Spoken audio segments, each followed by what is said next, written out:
दोस्तों, आज पेश है इच्छामणि बाकेलाल।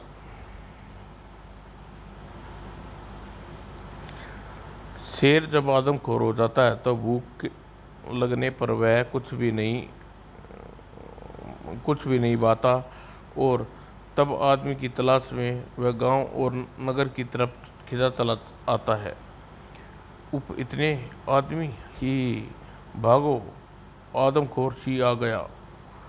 ही आदमी बहुत आदमी तो बहुत ही आदमियों को थोक मंडी में से एक आध आदमी कम भी हो जाए तो कौन सी सुई का पहाड़ रुई का पहाड़ पड़ेगा। ही अरे वाह! मुझे देखकर इसने ठीक वैसे ही आंखें बंद कर ली जैसे बिल्ली को देखकर कबूतर बंद कर लेता है। गर वो सारा जंगल मुझे चबेरा के नाम से जानता है क्योंकि मैं चबा कर खाता हूँ।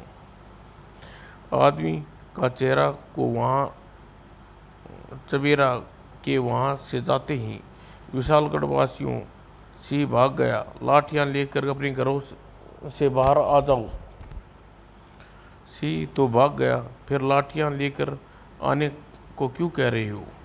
लाठियाँ तो हम सैनिकों के लिए ताने ताने लाने के लिए कह रहे हैं जिन्होंने शेर से हमारी रक्षा के लिए तैनात किया गया था।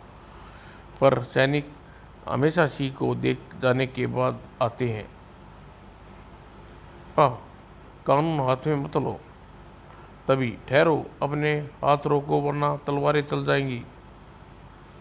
और अगर ऐसे ही बहादुर हो तो आदमखोर शेर को भी ऐसे ही पीट पीट कर मार डालते।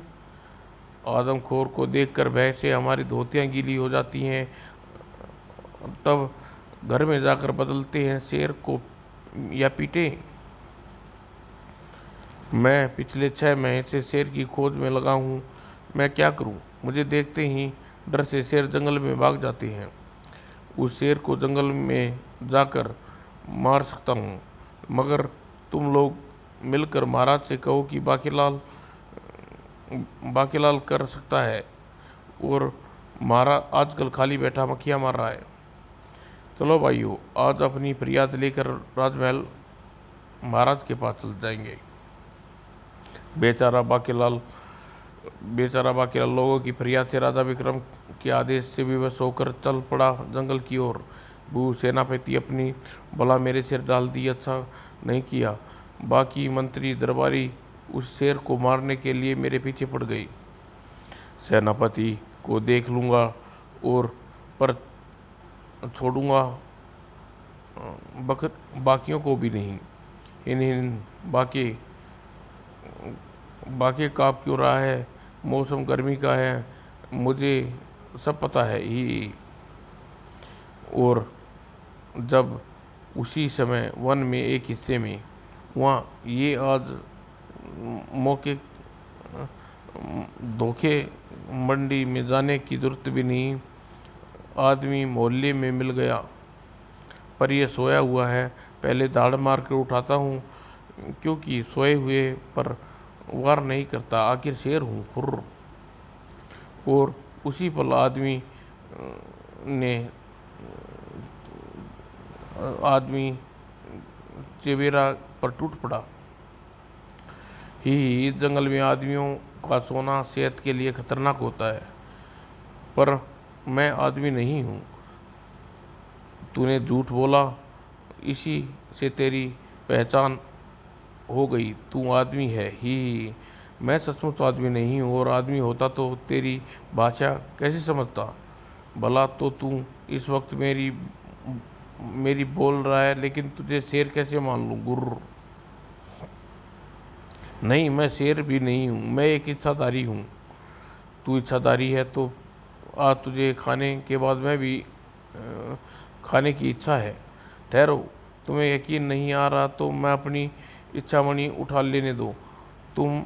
तुम्हारे मुंह से झपटने से दूर जा गिरी। मैं तुम्हें रूप बदल के दिखाता हूँ। मुझे झांसे में कतई आने का नहीं।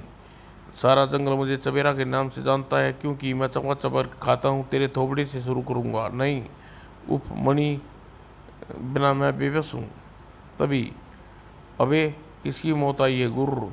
यह बाप के लाल, जिसे बादशाह ने आदत से मजबूर होकर उछाल दिया था। अरे शेर को अपने नीचे देख बाकेलाल की होश गुम हो गई। अबे बादशाह के बच्चे, कमबख्त, तूने कहाँ पटक दिया? ये मुझ पर आदमखोर लगता है। नीचे उतर, कमबख्त, कौन है तू? अरे बाप रे, इधर तो शेर है। बेटा बाकेलाल, अब तू शेर की पीठ पर सवार है। ये शेर तेरा कुछ नहीं बिगाड़ सकता, लेकिन अगर पीठ छोड़ दी तो तुझे दुनिया छोड़नी पड़ेगी। तो फिर बाकेलाल चिपक गया उस आदमखोर की पीठ से और जकड़ ली उसकी गर्दन। अबे छोड़, गला छोड़, दब जाएगा। दबने से शेर मर जाते हैं। और बाकेलाल के लिए शेर को छोड़ना और तेज दबा दी। छोड़ियो मत बाकेलाल, छोड़ियो मत। छोड़ दे, मेरा दम घुट रहा है।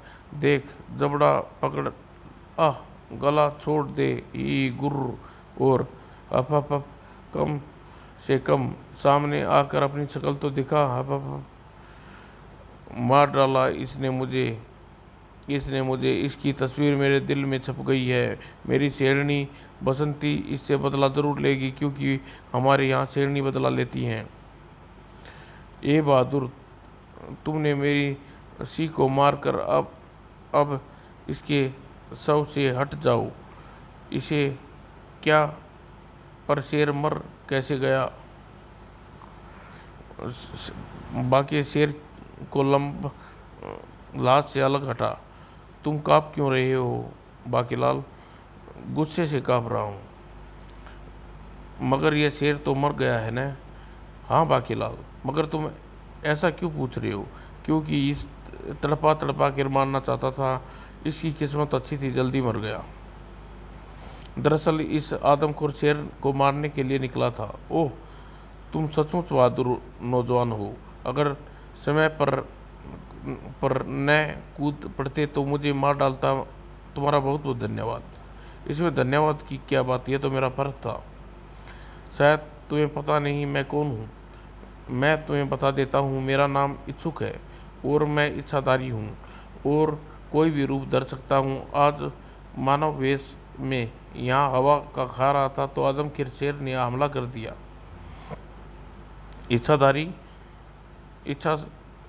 इच्छाधारी बदलने की शक्ति मेरे शरीर में है और इच्छा पूर्ण करने की शक्ति इच्छामणि में है। दोनों की इच्छाधारी रूप नहीं बदल सकता। अगर यह मेरे हाथ में होती तो मैं दूसरा रूप धरकर शेर को मार गिराता। परंतु तुम कौन हो बहादुर युवक? मेरा नाम बाकेलाल है। विशालगढ़ राज्य में संकट फंसे लोगों की रक्षा करना का ठेका मैंने अपने मजबूत कंधे पर उठा रखा है। मैंने अपनी आंखों से न देख लेता तो कभी यकीन न करता। खैर बाकेलाल, तुमने मेरी जान बचाई है, इसके बदले मैं तुम्हें कुछ देना चाहता हूँ। मांगो, क्या मांगते हो? कहीं ये मेरी इच्छा इकलौती चड्डी न मांग ले। चलो, तुम रहने दो, मैं तुम्हें अपनी इच्छा से देता हूँ। बाकेलाल, मैं तुम्हें ये इच्छा बनी देता हूँ। वैसे यह मैं इसकी इच्छा शक्ति पूरी इच्छा व्यक्त करने से इच्छाधारी रूप में परिवर्तन कर लेना। और क्योंकि हमारे अंदर वैसी रूप परिवर्तन करने की इच्छा नहीं, इसलिए किसी की भी मौत जिंदगी देने की अलावा यह इच्छा मणि तुम्हारी इच्छा पूर्ण करेगी। इस पर कोई इच्छा व्यक्त करने से पहले इसे एक बार पृथ्वी चुम्मी लेना मत भूलना और इसे मणि तुम्हारे 1 सप्ताह तक रहेगी। तुम्हें मणि देने से पहले मैंने इसको अपनी इच्छा बता दी थी, क्योंकि मैं सांप बनकर यहाँ से जा रहा हूँ। यह तो गायब हो गया। मुझे यकीन नहीं हो रहा कि मेरे हाथ में एक ऐसी इच्छा पूर्ण करती है। खैर अभी पता चल जाएगा ये इच्छा पूर्ण करती है या नहीं। इच्छामणि, मुझे इस शेर की लाश महल में ले जाना है। इसी वक्त मेरा घोड़ा बादशाह को गधा बना जाए और साथ में रथ जुड़ जाए और शेर की लाश रथ पे पहुंच जाए। नहीं, इसकी इच्छा पूरा ना हो। अरे, रथ प्रकट नहीं हुआ ही नहीं, कहीं मुझे चूना तो नहीं लगा गया ही नहीं, मैं गधा बनने से रह गया, बच गया ही। अरे बाकेलाल, बेवकूफ़ सम्राट, तू पुच्ची लेना भूल गया। ओह, याद आया, मैंने इसकी पुच्ची तो ली ही नहीं, अब देखता हूँ कमाल। बाकेलाल द्वारा इच्छामणि की पुच्ची लेने से इच्छा जाहिर करते ही, अरे वाह, बादशाह गधा बन गया और इस रथ से जुड़ गया। शेर की लाश भी इसमें पहुंच गई। ढेंचू ढेंचू, मैं गधा बन गया। बाकीलाल रथ पर सवार हुआ। बादशाह के बच्चे मुझे हमेशा गलत जंगों पर गिराता है, मेरी जान मुसीबत में डाली। अब तुझे पता चलेगा मेरी ताकत। अब गधा बना, चल आगे बढ़। ढेंचू ढेंचू, बाकीलाल अब नहीं गिराऊंगा, मुझे माफ़ कर दे ढेंचू ढेंचू। उधर बेचारा बाकीलाल वहाँ से गया। ओह, मैं एक बात बताना भूल गया। ऊंची सरदार की मणि एक बार इच्छा अनुरूप काम करती है, दूसरी बार इच्छा के विपरीत। खैर, जल्दी बाकीलाल को अपनी आप समझ में आ जाएगा, क्योंकि इस रूप में मैं बताने शहर गया तो लोग मुझे देखते ही मार डालेंगे। और जल्दी ही बाकीलाल नगर में पहुंच गया। बाकीलाल ने आदम शेर को मार दिया। बाकीलाल ने यह काम कर सकता था। वाह, लोग मेरी धाक जम गई है। उधर विक्रम सिंह महल में बाकीलाल का भव्य स्वागत किया। बाकीलाल कुछ दे, ओ क्यों सेनापति, वही शेर है ना? ही, निसंदेह वही शेर है। इसकी पीठ को पहचान सकता हूँ, मैंने इसकी पीठ ही देखी थी, क्योंकि मुझे देखते ही ये हमेशा पीठ दिखाकर भाग जाता था। इसे अपने हाथों से मारने की मेरा दिल में ही रह गई, मगर हर बात पीठ दिखाने की बात नहीं बनती, क्योंकि अगले दिन विशालगढ़ में आने वाली और भी भयानक मुसीबत ही। मेरा नाम है बंटगढ़। मैं एक सप्ताह बढ़ता हूँ और एक सप्ताह घटता हूँ। जब मैं घटता हूँ तो अंगूठे के बराबर रह जाता हूँ, जैसे इस वक्त। और इस वक्त मेरा पेट एक चूहे को खाकर भी ठसाठस भर जाता है। ची ची ची, पूंछ परवार करता है। कायर, हिम्मत है तो छाती पर वार कर। अब मैं बढ़ता हूँ और नगर की ओर। जब मेरे शरीर में फैलाव से प्रस्त हो जाते हैं, जब मैं सैकड़ों इंसान व पशुओं को खाकर मेरी भूख भी नहीं मिटती। चीची ची, मुझे छोड़ दे, चूहे को खाते हुए शर्म नहीं आती? चूहे को भोजन के साथ ही अब मेरा शरीर बढ़ना शुरू हो जाएगा। अब मैं थोड़ा विश्राम कर लूँ। इसी वक्त से वह एक सप्ताह तक मेरे शरीर बढ़ता ही रहेगा और बढ़ता ही रहेगा, न जाने कहाँ तक। अगले दिन तभी भोर का उजाला फैला। अरे, मेरे घर का दीवार कैसे टूट गई? लगता है भूकंप आ गया। अब यह भूकंप तो धरती हिलती है। नगरवासियों के मकान एक एक कर धराशायी होने लगे और भूकंप की आकांक्षा से खलबली मच गई। नगर में असलियत जल्दी उनके सामने आ गई। अरे बाप रे, विशालकाय राक्षस, इसका शरीर का फैलाव हमारे घर को गिरा रहा है, पर यह राक्षस अभी तक सो रहा है। इसके जागने इससे पहले यह जाग जाए। भागो। देखते ही देखते पूरी बस्ती खाली हो गई। जल्दी, महाराज महाराज, गजब हो गया, आप यहाँ बैठे केले खा रहे हैं? और वहाँ सैनिकों ने विक्रम सिंह को सारी बात बताई। एक ही बात बताते चले गए, एक ही सांस में बताते चले गए। जल्दी महाराज ने बुलावा भेजा बाकीलाल को सेनापति को। बाकीलाल सेनापति, अगर जल्द से जल्द कुछ न किया गया तो राक्षस का शरीर बढ़ता जाएगा, विशालगढ़ को अपनी चपेट में ले लेगा। ओह, तो ये बात है। ऐसी मुसीबत को विशालगढ़ दिखाता ऐसी मुसीबत को विशालगढ़ में दिखाता है क्या? बू।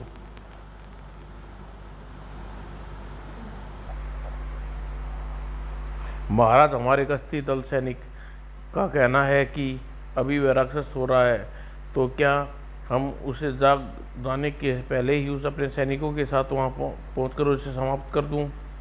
अन्यथा अगर वह कहीं जाग गया तो उसका मुकाबला तो तब भी कर लिया जाएगा, किंतु न जाने हमारे कितने निर्दोष सैनिक मारे जाएं और लंगड़े लूले हो जाएं। नहीं सेनापति, सोते हुए परवार करना कायरता होती है।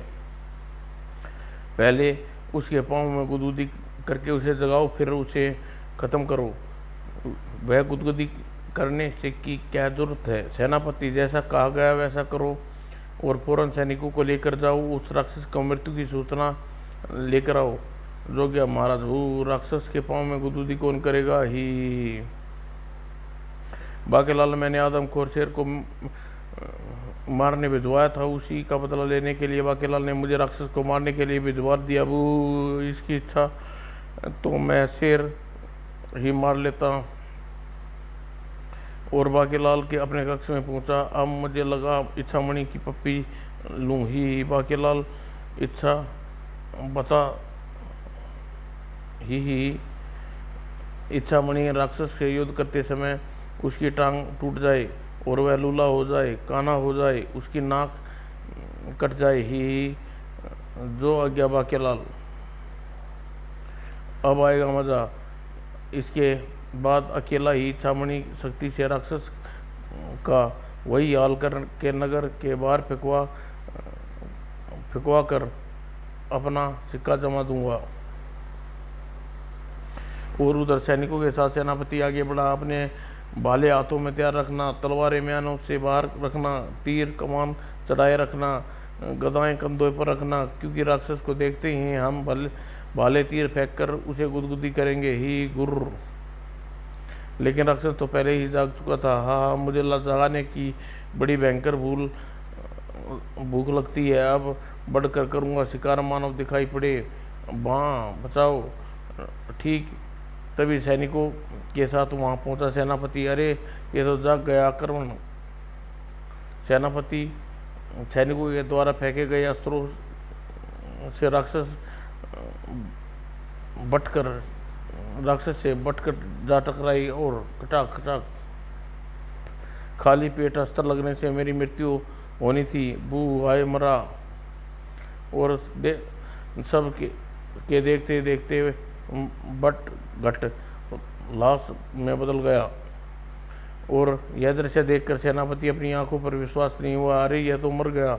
यह तो कमाल हो गया। मरने तो हम आए थे।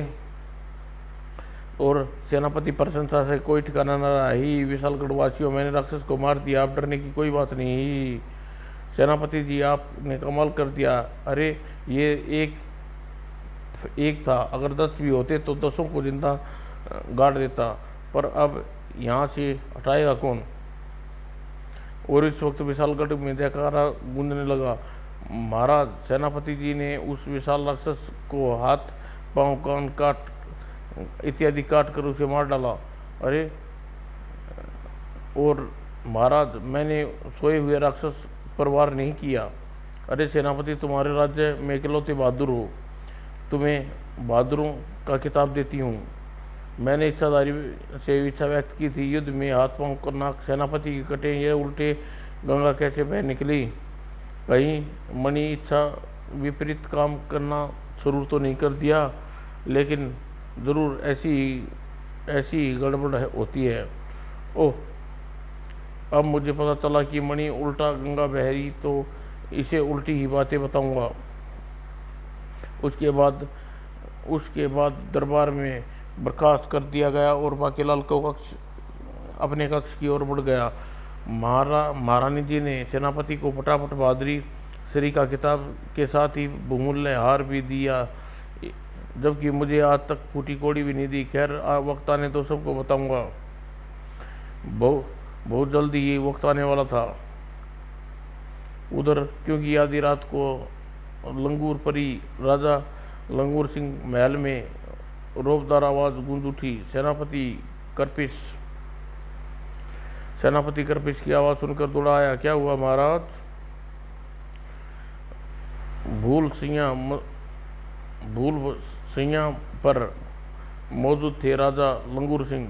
सेनापति कपिश, फौरन विशालगढ़ पर चढ़ाई की तैयारी करो। क्यों, क्या हुआ महाराज? आप अकारण किसी राज्य पर चढ़ाई नहीं करते? तूने बिल्कुल ठीक कहा सेनापति, मैं ये चढ़ाई अकारण नहीं कर रहा। महाराज ने पहले उस नीचे उतरकर तमीज से बात कीजिए। मैं ऊंट की तरह गर्दन उठाए कब तक खड़ा रहूंगा? वो राजा लंगूर सिंह वृक्ष से नीचे उतरे।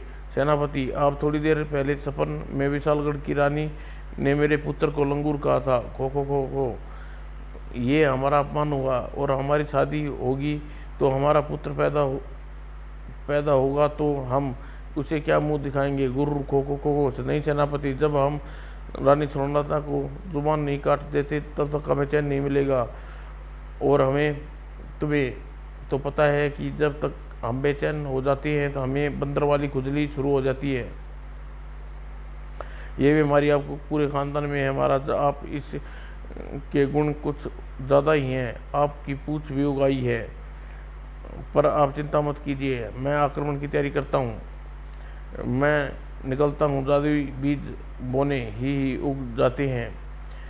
न पैदल रथ पर चलता हूँ और न ही पीछे कुत्ते पड़ जाते हैं, इसलिए जहाँ भी जाता हूँ वहाँ झूलता हुआ जाता हूँ। और लंगूर सिंह की राह में उग गए थे वृक्ष, और वह आप रानी सुनलता की जुबान काट लूँगा और सब चैन आएगा। खो खो खो, आगे बढ़ो बहादुर साथियों। चढ़ाई का समाचार विशालगढ़ में सनसनी फैल गई। क्या राजा लंगूर सिंह विशालगढ़ पर चढ़ाई कर दिया? क्यों, रानी सुनलता सपन में उसे पुत्र को लंगूर कह दिया? हाँ, महाराजा लंगूर सिंह कैंची लिए महारानी की जुबान काटने विशालगढ़ की ओर बढ़ रहा है। आप मुझे आदेश दें, ये कैंचियों से युद्ध लड़ा जाएगा। राजा सहित उसकी पूरी सेना की जो कटी जुबानें का ढेर आपके सामने लगा दूंगा, गिनते गिनते थक जाएंगे। बाकीलाल, मेरी जुबान पर आन बनी है, तुम अपनी खामोश हो। मुझे तो यह सुनकर मज़ा आ रहा है। ही इस वक्त बड़ी तड़पड़ चल रही है जुबान। जब सेनापति की गर्दन कहाँ है? जब बहादुरी का इनाम भी मुझे दे दिया था गुरु। और बाकीलाल, तुम कुछ कहते क्यों नहीं? वही तो सोच रहा हूँ महाराज, क्या करना चाहिए। लेकिन मैंने सुना है जब राजा लंगूर सिंह कहीं आक्रमण करता है तो आसपास के इलाके में बंदर भी उसके साथ देते हैं। अरे, दुश्मने के कपड़े फाड़ देते हैं। अब कुछ उठपटांग करके देख लेते हैं अब, और सब कुछ उलट पुलट कर रख देते हैं। ये बात सच है महाराज। इसका हल मैंने सोच लिया है महाराज। अपने सैनिकों के वस्त्रों के चारों रस्सियाँ लपेटे, मजबूत रस्सियों से बंदर नहीं काट पाएंगे और हम राजा लंगूर सिंह को मदद चखा देंगे। मैं प्रधानमंत्री को रस्सियों का प्रबंध करने के लिए कहता हूँ। ऐसा ही करो सेनापति, ऐसा करो, युद्ध का बिगुल बजा दो। बाकीलाल के लिए बदला लेने का सुनहरी अवसर था और जिसे वो भूलना नहीं चाहता था। चल मेरी इच्छामणि, बाहर निकल। इस बार मैं उल्टा बतलाऊंगा।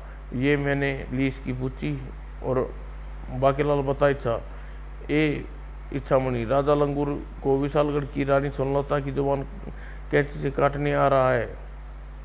मैं चाहता हूँ उसकी जुबान राजा लंगूर सिंह की कटे। मैं चाहता हूँ कि जुबान राजा लंगूर सिंह की कटे। ऐसा ही होगा बाकीलाल। और मन ही मन प्रसन्न होते हुए अपने कक्ष से बाहर निकला। अब आएगा मजा। मेरी इच्छाधारी मणि उल्टी इच्छा व्यतीत करते ही जरूर ही अपनी जुबान रानी सुनलता की कटेगी ही। और जहाँ वृक्षों पे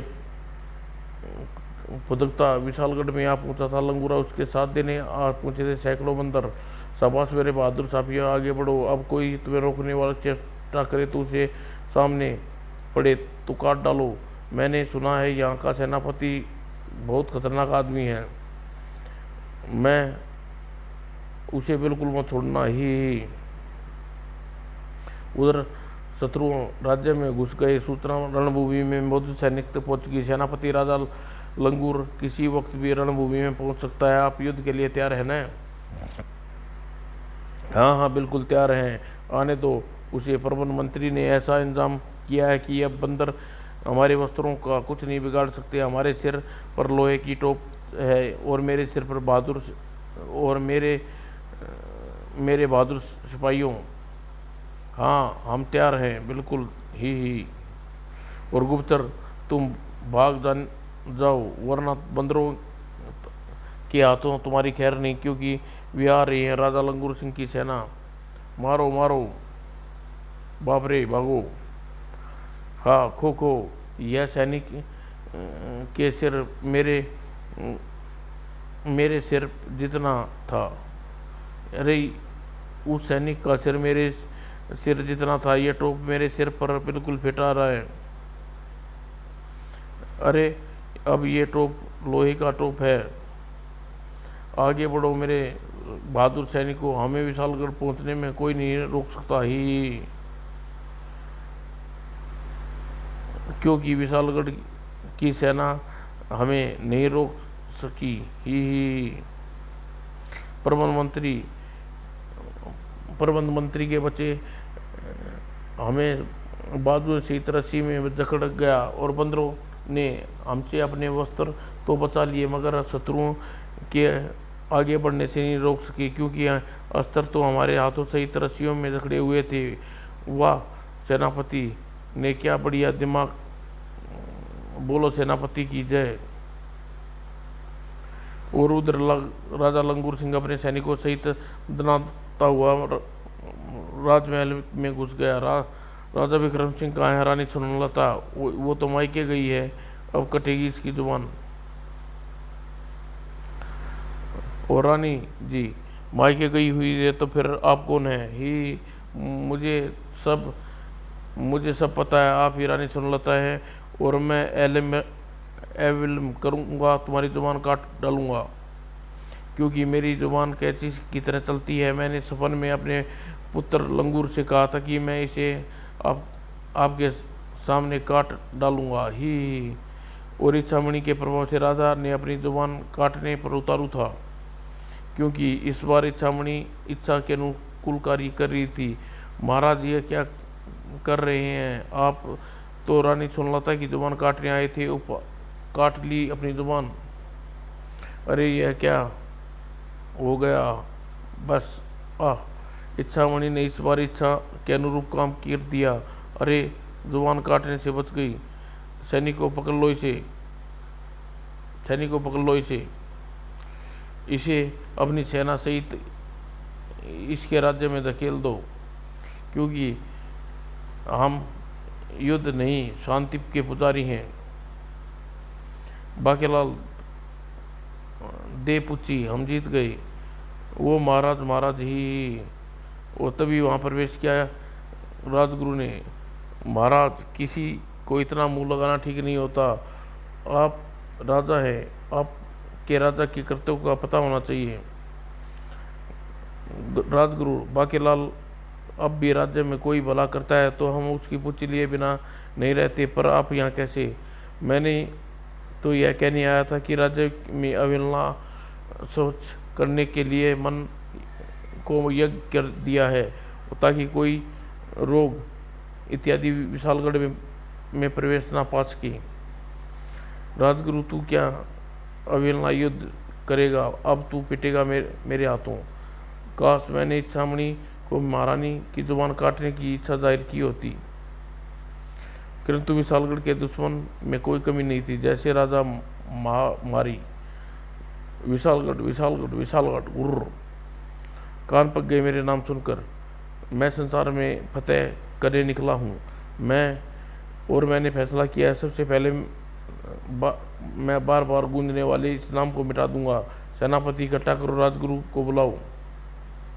जोग्या महाराज। और जल्दी राजगुरु वहाँ पहुँचे। राजगुरु दवा की तैयार कर दी। जी महाराज, एक बूंद सबको पिला दो। ही इस दवा को मेरे सैनिक पीते ही लोहे की ताकत आ जाएगी और दुश्मनों को उठा उठा कर पटक देंगे। सेनापति, दवा ले जाओ और विशालगढ़ पहुंचने से पहले सैनिकों को एक एक बूंद पिला दो। हमारे लिए बचा लेना।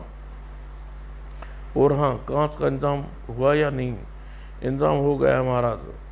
थोड़ा सा कांच कम पड़ गया, जिसे हमने महल की खिड़की दरवाजे के कांच तोड़ डाले। ही अब आएगा युद्ध में मजा। हमारे सैनिक बिना किसी चेतावनी के किसी भी राज्य में प्रवेश करेंगे। पहले चारों ओर कांच फैला देंगे ताकि सबको उठा उठा कर फेंकते हैं। और युद्ध कैसे लड़ता है, मैं ऐसे ही युद्ध लड़ता और जीतता हूँ। वैसे मेरे सितारे बुलंदी पर हैं, मगर बाकीलाल के सितारे गर्दिश में पिछली बार इच्छामणि ने पूरी इच्छा अनुसार कार्य किया था। इस बार कोई खतरा मोल नहीं लेना चाहता, सीधे अपनी इच्छा बताऊंगा। ये इच्छामणि, इच्छा बोल बाकीलाल। राजमहल को छोड़कर पूरे विशालगढ़ के ऐसी महामारी फैला दे, राजगुरु कुछ न कर पाए। जोग्या बाकीलाल। ही अब देखता हूँ राजगुरु इस महामारी को कैसे रोकेगा। अब उसकी तपस्या करके हिमालय पर जाना होगा। ही मगर बेचारा बाकीलाल की किस्मत उसे एक बार फिर धोखा देने वाली थी। इस बार इच्छाबारी ने उसकी इच्छा के विपरीत काम करना था, इसलिए समय आने पर खेत में हल जोतता किसान मूर्छित होकर गिर पड़ा। अरे, जिस समय वहां से गुजर रहा था आह्वान देवता, ओह ये क्या! किसान को बेहोशी होकर गिर पड़ा। लगता है इस नगर में मनुष्य दुर्बल, बेहद दुर्बल है। आह्वान देवता शक्ति का देवता। मुझे हर किसी को बहुत जल्दी ही तरस आ जाता है। अब मुझे यहाँ रुककर यहाँ के लोगों का उद्धार करने की आगे बढ़ूंगा, और परंतु इससे पहले अपना रूप परिवर्तन करके ऋषि का रूप ठीक रहेगा। आह्वान देवता ने ऋषि का रूप धारण कर लिया और मूर्छित पड़े किसान के चेहरे पर फूंक मारी। मैं किसी के चेहरे पर फूंक मार दूं तो उसमें शक्ति देता हूँ। किसान को फूंक मारकर प्रभाव से उठ खड़ा हुआ। अरे, मुझ में इतनी ताकत कहाँ से आ गई? अवश्य ही ये आपके आशीर्वाद से हुआ ऋषिवर। हाँ पुत्र, मेरा नाम ऋषि आबो हवा है। अगर मैं अब जिसे फूंक मार दूंगा उसके बल आ जाएगा और तुम्हें नंगे पांव में कांटा भी नहीं चुभेगा। ही पुत्र, हम इस नगर में सूर्यास्त तक रहेंगे। तुम जाकर नगरवासियों को हमारे विषय में बताओ और अपने मुख पर फूंक मारना वो हमसे आकर मरवा सकते हैं। और फिर क्या था, देखते ही देखते अवलना ऐसी हवा फैली कि वहाँ फूंक मरवाने की भीड़ लग गई। भाई ऋषि, एक फूंक मैंने भी मारी हो।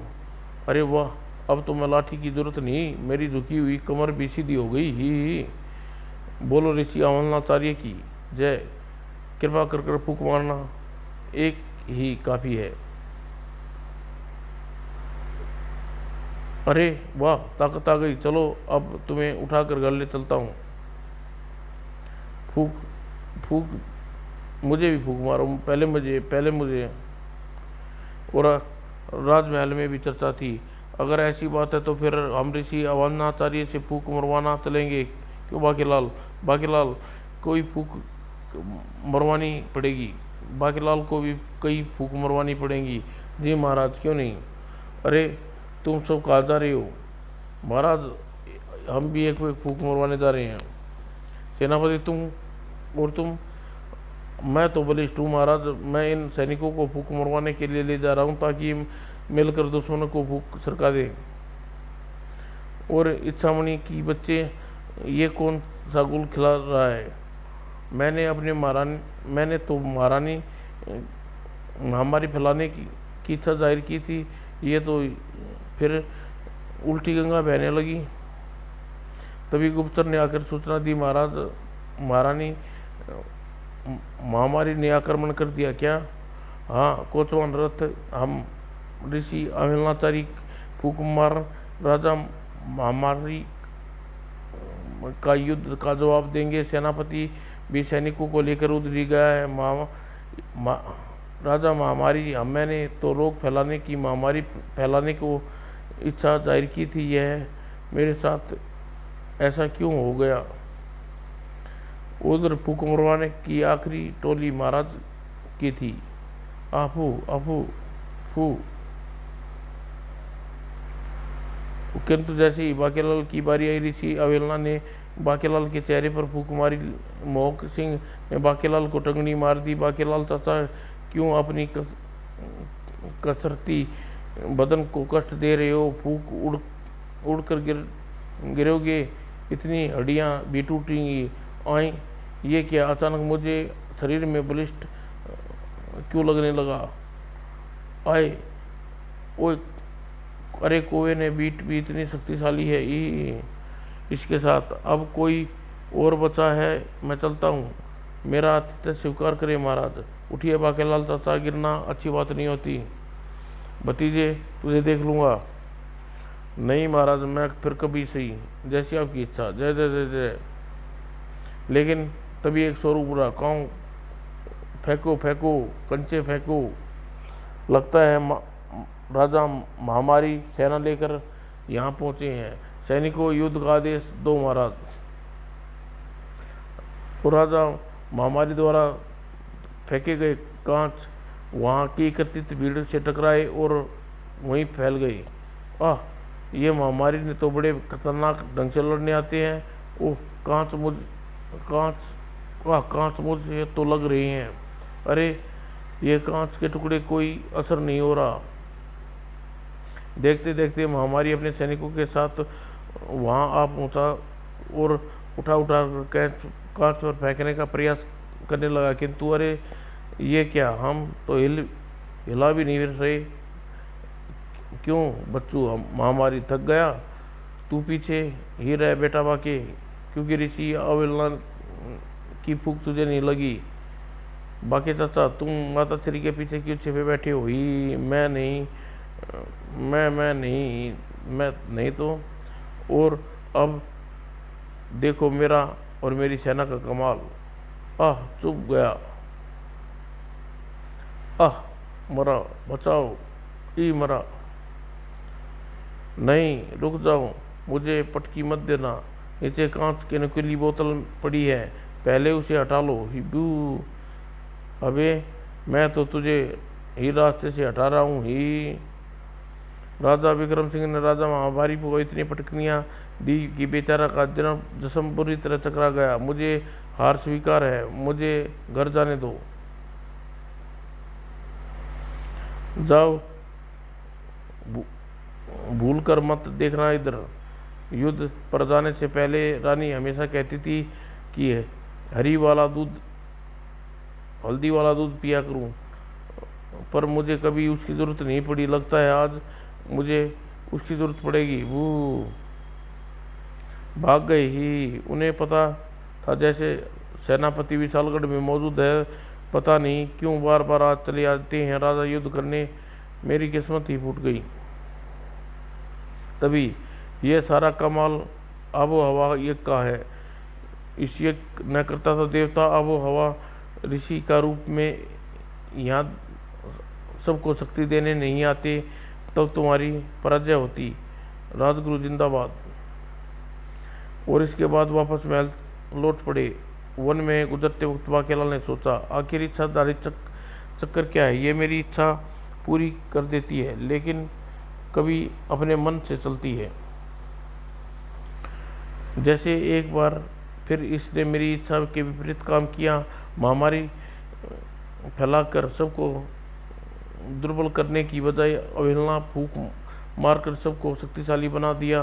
कहीं ये एक बार इच्छा के अनुरूप और दूसरी बार इच्छा के विपरीत कार्य करती है। अवश्य ऐसा ही है। वो मारा पापड़ वाले को। मेरी समझ में आ गया इच्छाधारी मणि का चक्कर। गुरु गुरु मिल गया, यही वो हत्यारा मानव है जिसने मेरे पति चबेरा को मार दिया, मुझे विधवा कर बना दिया। मेरे स्वामी को लाश तूने ही मेरे स्वामी की लाश तो मुझे नहीं मिली, शायद उस दुष्ट मानव ने स्वामी की खाल के अंदर भरा हुआ सारा मलबा, मेरा मतलब अंग, निकाल कर वन में फेंकवा दिए होंगे ताकि अपना खाल अपने कक्ष में सजा ली होगी। और वन में एक स्थान पर पड़े मेरे स्वामी के हृदय में छपी उसकी हत्यारे की तस्वीर। ओह, मेरे स्वामी का हत्यारा इसी में छिपा है। मेरे माथे का संदूर, मेरी मांग का टीका। गुरु हत्यारे की तस्वीर देखकर मैं क्रोध से कांप गई। तुम्हारे खून की सौगंध स्वामी, मैं तुम्हारी हत्या का बदला लूंगी। और तब मैं हत्यारे की खोज में मारी मारी भटक रही हूँ। आज मेरी खोज पूरी होगी।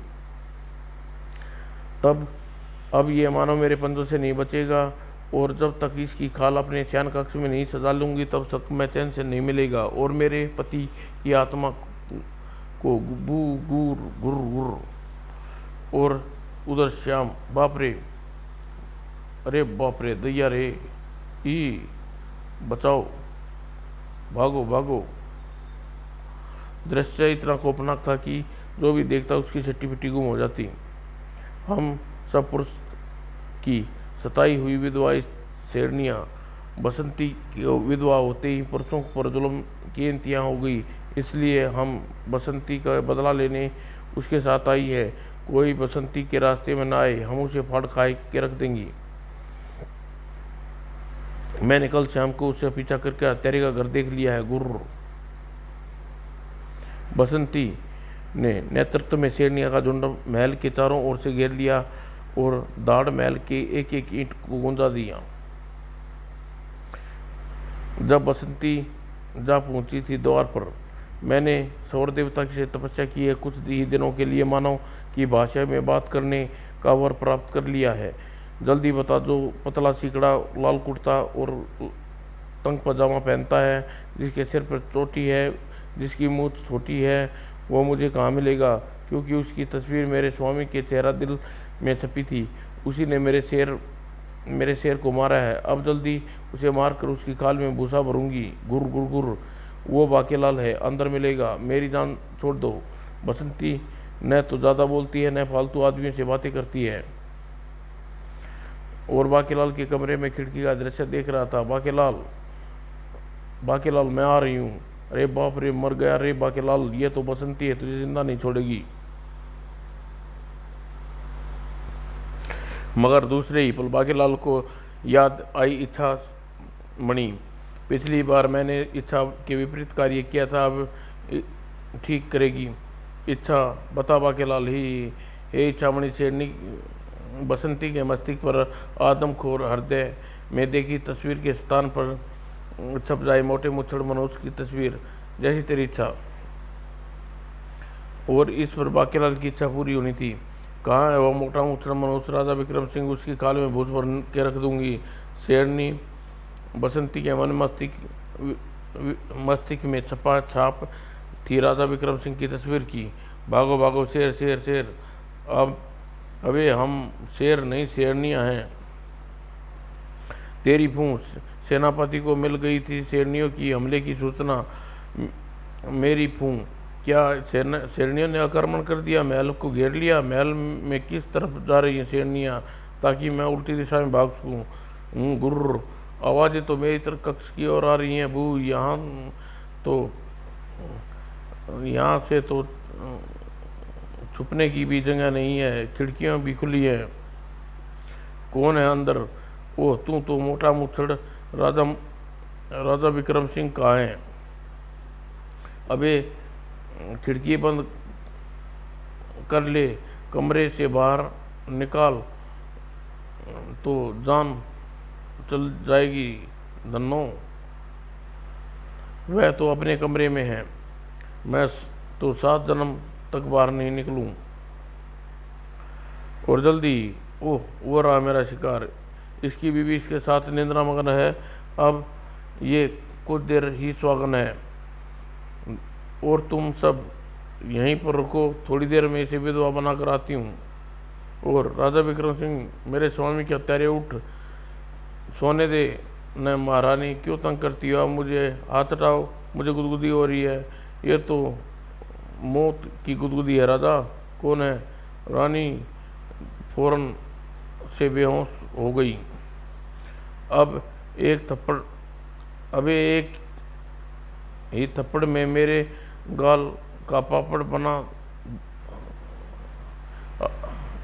अरे एक ही थप्पड़ में तेरे गाल का पापड़ बना दूंगी। नालायक, मेरे पति के हत्यारे, बोलने वाली शेरनी नहीं, तुम्हारे पति का हत्यारा नहीं हूँ।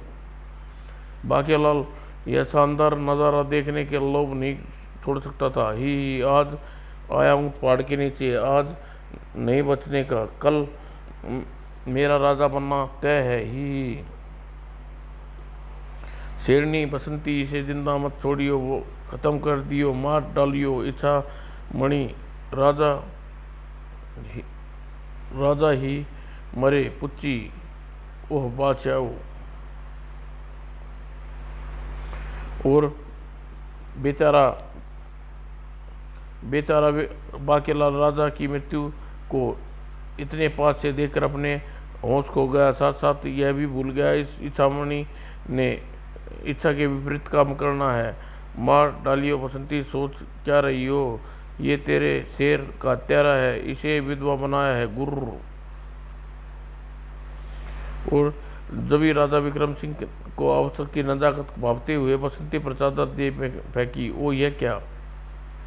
और विक्रम सिंह ने शेरनी को उठाकर फर्श पर दे मारा। तेरी जैसी 36 देखी है मैंने। राजा, तूने मेरे पति को मारा है, मैं तुझे नहीं मार सकता। राजा, तूने मेरे पति को मारा है, अब मैं तुझे भी नहीं मार सकता। इस बार तुझे मरना ही पड़ेगा। विक्रम सिंह ने जोरदार लात शेरनी की पसलियों पर जड़ी। अब बोल, मुझे मारेगी? आह, चादर किधर से हटेगी? और चादर तो नहीं हटी। अनुमान लगाकर राजा पर कूद मारी, मगर बेचारी शेरनी का अनुमान थोड़ा सा गलत हो गया और थोड़ी ज़्यादा ही उछाल मार गई। परिणाम स्वरूप, आह राजा, तूने मेरा धोखे से मार डाला। और राजा विक्रम सिंह ने चादर हटाई। दुष्ट शेरनी, कौन है तू? मेरी जान क्यों लेना चाहती थी? मेरा नाम बसंती है। मेरे शेर का चबेरा को मारा, हत्यारे के रूप में तेरी तस्वीर मेरे शेर के दिल में छपी थी। मेरी तस्वीर पर शेर बाकीलाल मारा, यह तस्वीर कैसे छप गई? बाकीलाल, ये क्या कह रही है? और तुम वहाँ क्या कर रहे हो? डूब गई एक बार फिर लुटिया।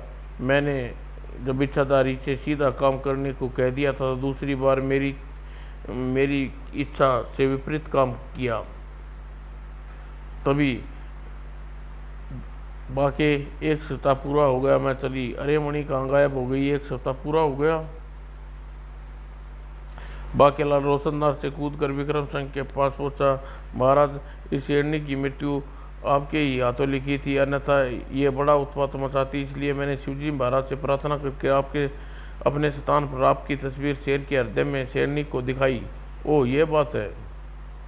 बाकीलाल पूछी, अब हमें भी यहाँ से खिसक जाना चाहिए, वरना हमारी काले भी मैल में लटकेंगी।